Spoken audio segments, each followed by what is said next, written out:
ইংরেজি ভার্সন করার পরে বাকিটা চিন্তা করবো আর কি। এখনো সেভাবে কোনো চিন্তা করিনি।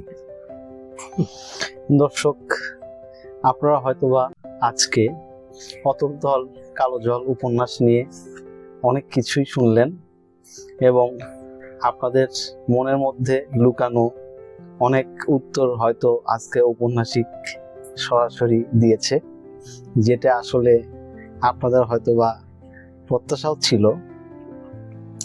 এবং আমি বলবো, স্যারকে বিনীত অনুরোধ করব যে স্যার যেন লেখালেখি পরিধি আরো বিস্তৃত হোক এবং পাশাপাশি স্যার যেন আমাদেরকে প্রতি বছরই একটি করে বই উপহার দেয়, যদিও প্রতি বছরই দিচ্ছে।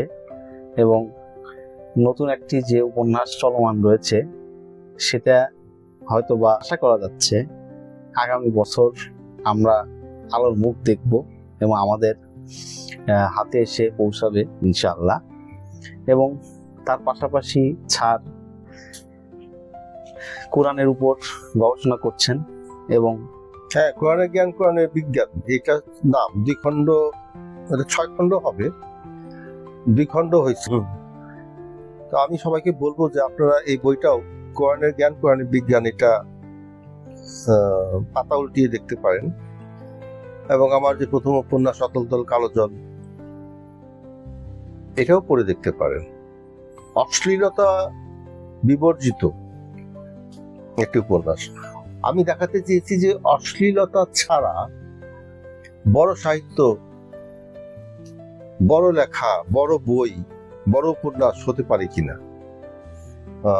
সেজন্য আপনারা এটা অতল দল কালো জল এটা দেখতে পারেন, কাল প্রহর দেখতে পারেন, মেঘে ঢাকা তিস্তা দেখতে পারেন। জীবনের মেঘে ঢাকা তিস্তাতে জীবনকে খুলে খুলে দেখানো হয়েছে, খুলে খুলে একজন কেরানির জীবন কতটা কষ্টের হয় সেটা দেখানো হয়েছে। অসম্ভব অভিপ্রায়ের কবিতাগুলো পড়ে দেখতে পারেন।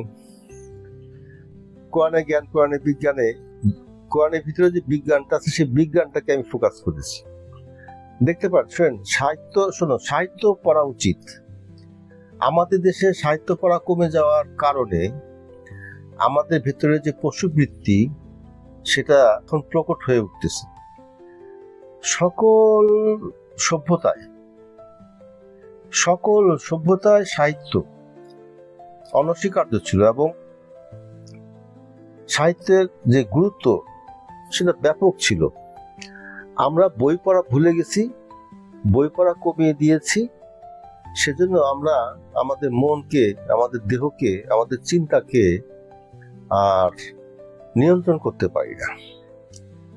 সেজন্য আমি একটা উদাত্ত আহ্বান জানাবো, বই পড়ুন, শুদ্ধ সাহিত্যের সাথে থাকুন, মননশীলতার সাথে থাকুন, মননশীলতা চর্চা করুন। ধন্যবাদ। আজকের এপিসোড এ পর্যন্তই। স্যারকে ধন্যবাদ জানাচ্ছি মূল্যবান কথা বলার জন্য এবং স্যারের কাছ থেকে বিদায় নিচ্ছি। এবং সর্বশেষে আমি বলবো, তবুও পড়ুন, ভালো থাকুন। ধন্যবাদ সকলকে। আপনাদের সকলের সুস্বাস্থ্য এবং দীর্ঘায়ু কামনা করছি। আসসালামু আলাইকুম ওয়া রাহমাতুল্লাহি ওয়া বারাকাতুহু। আসসালামু আলাইকুম।